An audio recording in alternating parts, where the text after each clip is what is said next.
kami calon guru penggerak angkatan 10 Kabupaten Solo Provinsi Sumatera Barat. Saya sedangkan dari SD 13 Semanggi. Saya Agustin Mardia dari SD 36 Sayung, Kecamatan Kubu.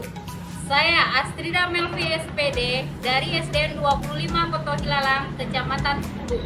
Kami akan menampilkan demonstrasi kontekstual modul 2.3 tentang praktisi coaching untuk supervisi akademik.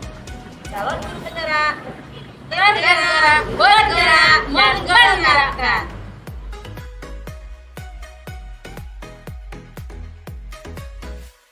Waalaikumsalam Bu Husni. Apa kabar Bu Astrid? Oh, alhamdulillah baik Bu Husni. Semangat Bu Astrid? Semangat. Iya. Tadi Bu Tati menghampiri saya bahwasanya hari ini Bu Astrid ingin mengadakan coaching bersama Bu Tati. Betul itu Bu Astrid? Iya betul. Pada hari ini saya bertugas sebagai observer. Jadi sebelum coaching itu harus ada yang kita berbicarakan terlebih dahulu Bu Astrid. Yang pertama, di sini saya akan mengamati Bu Astrid saat Ibu melakukan coaching. Pada saat coaching nanti ada hal-hal yang harus saya amati, tetapi sebelumnya kita diskusikan rubrik penilaiannya. Bagaimana Bu Astrid? Iya Bu Husni. Ya. Saya mau tahu Bu Astrid, apakah Bu Astrid sudah bisa melakukan coaching sesuai dengan alur cerita? Iya.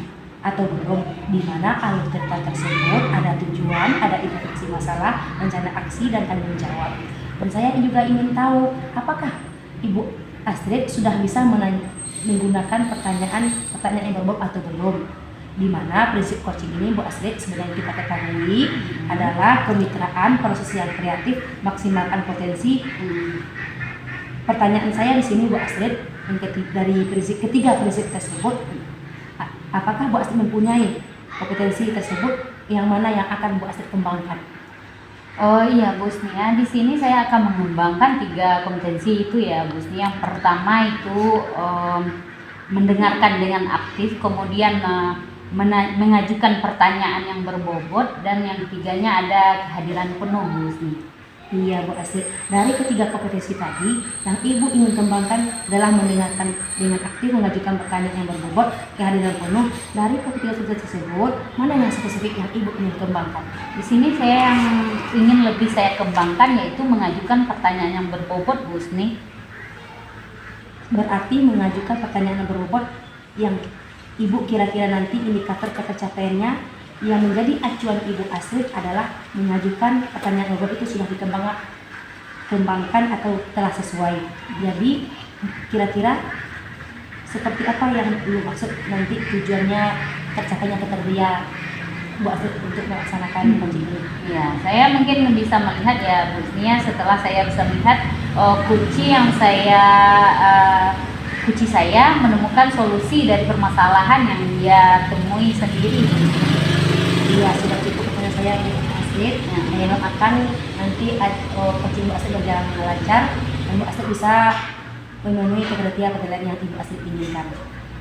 Amin. Terima kasih ya Bu Husni ya. Terima kasih Bu Astrid. Ya.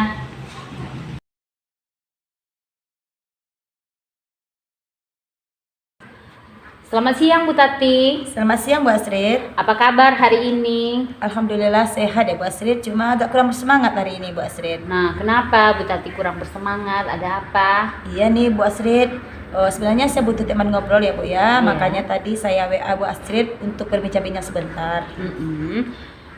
Yuk kita ngobrol di sini saja, boleh Bu Tati? Oke Bu Astrid. Iya.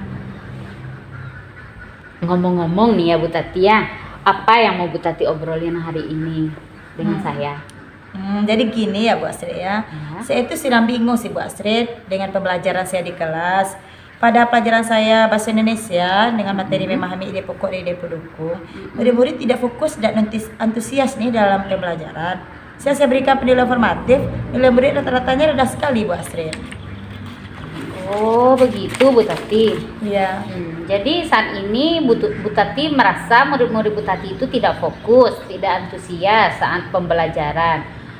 Itu kenapa ya Bu Tati?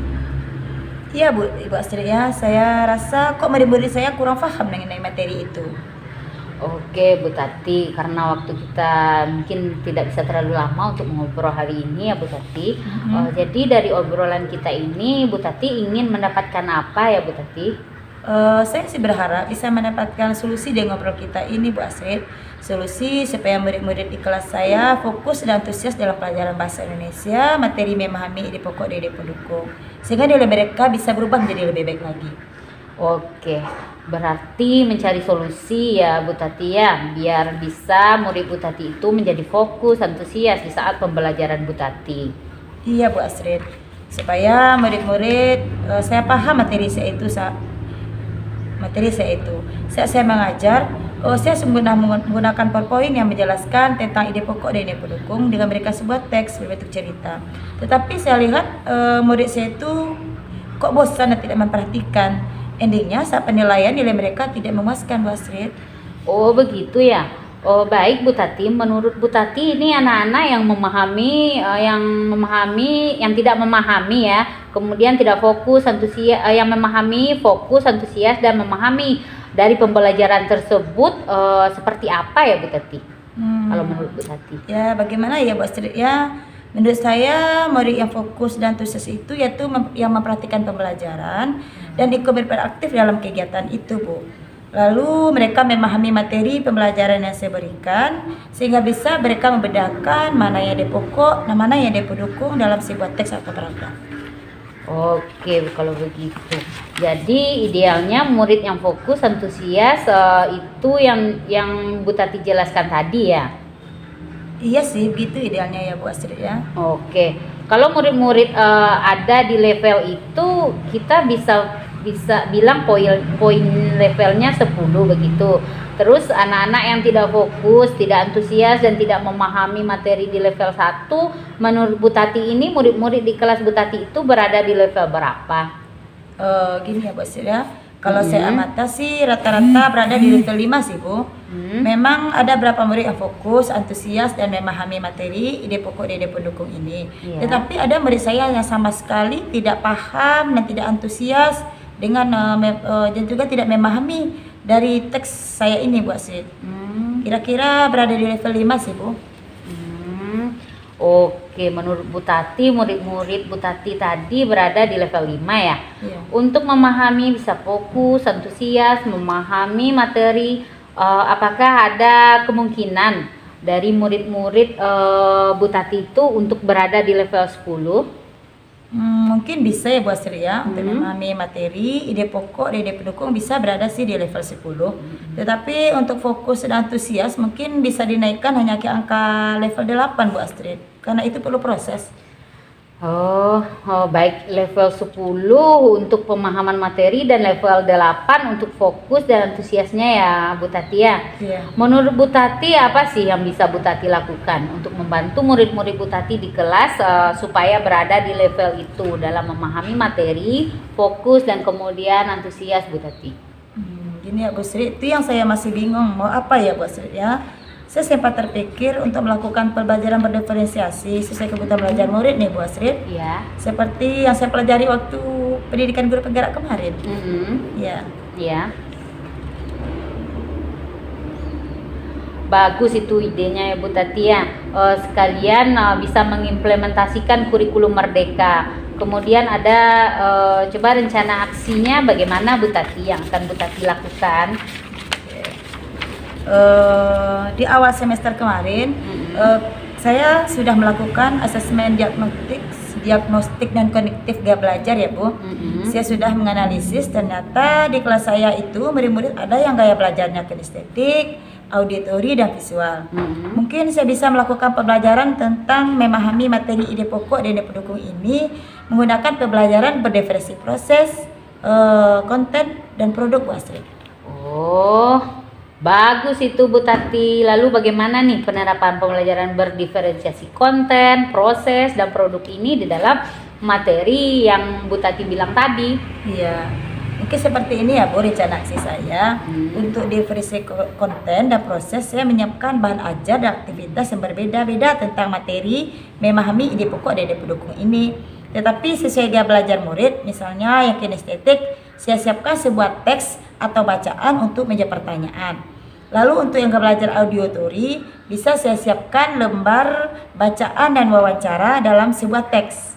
Sedangkan yang gaya belajarnya visual, saya siapkan video-video tentang yang berisikan sebuah teks begitu. Setelah itu penilaiannya saya menugaskan murid saya tersebut menjawab pertanyaan dari video yang telah mereka tonton tadi. Wah, menarik sekali ya Bu Tati ya. Menurut Bu Tati, apa ukuran keberhasilan dari rencana aksi itu Bu Tati? Oke, ukuran keberhasilan murid-murid jadi fokus antusias dan memahami ide pokok dan ide pendukung dari sebuah teks dengan baik Bu Astrid.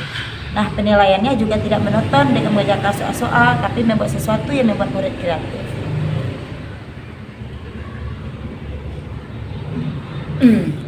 Jadi rencana sudah baik ya Bu Tati ya. Menurut Bu Tati akan ada nggak kendala untuk menerapkan dari rencana yang sudah Bu Tati susun tadi?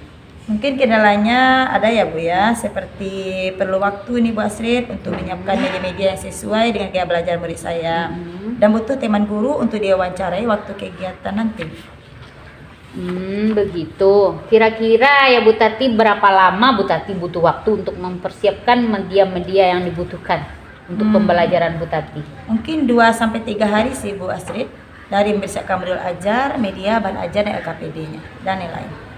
Adakah seseorang yang mungkin bisa membantu Bu Tati ya untuk mempersiapkan pembelajaran ini dan untuk diwawancarai tentang materi dari pembelajaran Bu Tati tersebut?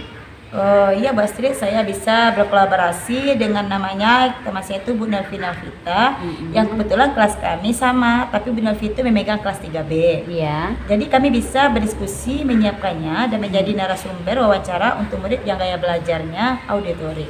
Oh, kira-kira kapan nih Bu Tati mau menerapkan di kelas? Mungkin Senin depan ya Bu Astrid ya. Oh, Senin depan. Iya. Baik Bu Tati. Nah, kita sudahin obrolan ini ya Bu Tati. Iya. Kemudian apa yang Bu Tati dapatkan dari sesi obrolan kita kali ini? Awalnya tadi kan saya bingung ya Bu Astrid untuk pelajaran bahasa Indonesia tentang memahami ide pokok dan ide pendukung di kelas saya. Iya. Muridnya tidak fokus dan tidak antusias yang mengakibatkan nilai mereka jelek. Tapi di akhir obrolan kita ini, saya sudah mendapatkan solusi untuk menerapkan pembelajaran berdiferensiasi sesuai gaya belajar murid. Dan saya akan berkolaborasi dengan Bu Nelvi sesuai dengan tujuan pertama kita ngobrol tadi Bu Astrid. Wah, bagus sekali Bu Tati sudah menemukan solusinya ya. Tetap semangat ya Bu Tati ya. Oke Bu Astrid, tetap semangat Bu Astrid.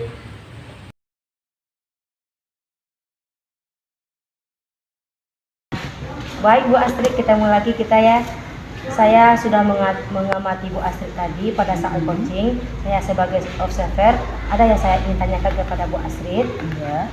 Yang pertama yaitu saya melihat Ibu tadi sudah mengatakan indikator ketercapaian tentang potensi spesifik yang akan Ibu kembangkan pada pertanyaan berbobot. Menurut saya, Bu Astrid sudah cukup baik dalam mengajukan pertanyaan berbobot. Di sini kira-kira indikator pencapaian apa yang sudah Ibu Astrid lakukan? Oh, begini ya Bu ya. Selama kegiatan coaching saya sudah melakukan alur tirta, yaitu menanyakan tujuan dari coach, kemudian mengidentifikasi permasalahan dari coach, kemudian apa rencana dari coach, menanyakan tanggung jawab kapan melaksanakan kegiatan tersebut. Kemudian sudah mendengarkan dengan aktif, sudah menanyakan pertanyaan yang berbobot sehingga si coach saya bisa mencari solusi dari permasalahan yang dia hadapi Bu Sni. Oke Bu Astrid, dalam melakukan coaching tadi Bu Astrid sudah berhasil, sudah sesuai dengan alur tirta. Alur tirta itu ada tujuan, identifikasi masalah, rencana aksi, tanggung jawab, dan semua itu sudah sesuai. 3 kompetensi yang sudah Ibu lakukan, sudah kehadiran penuh, sudah mendengarkan dengan aktif, sudah mengajukan pertanyaan yang berbobot pada si coach. Dari permasalahan si coach tadi, saya sudah melihat Ibu sudah menemukan solusi dari permasalahan tersebut. Kira-kira untuk kedepannya potensi apa lagi yang harus Ibu kembangkan untuk si coach? Mungkin ya Bu Tati ya, mungkin ya Bu Sni, melatih diri saya menjadi coach yang baik dengan menggali pertanyaan yang lebih berbobot lagi sehingga Koci lebih mudah lagi menemukan solusi dari masalah-masalahnya, Bu. Iya, sudah cukup baik ya Bu ya. Saya berdoa untuk Ibu Astrid mengembangkan kedepannya kondisi Koci ke arah yang lebih baik. Terima kasih ya Bu Astrid. Sama-sama, Bu Husni.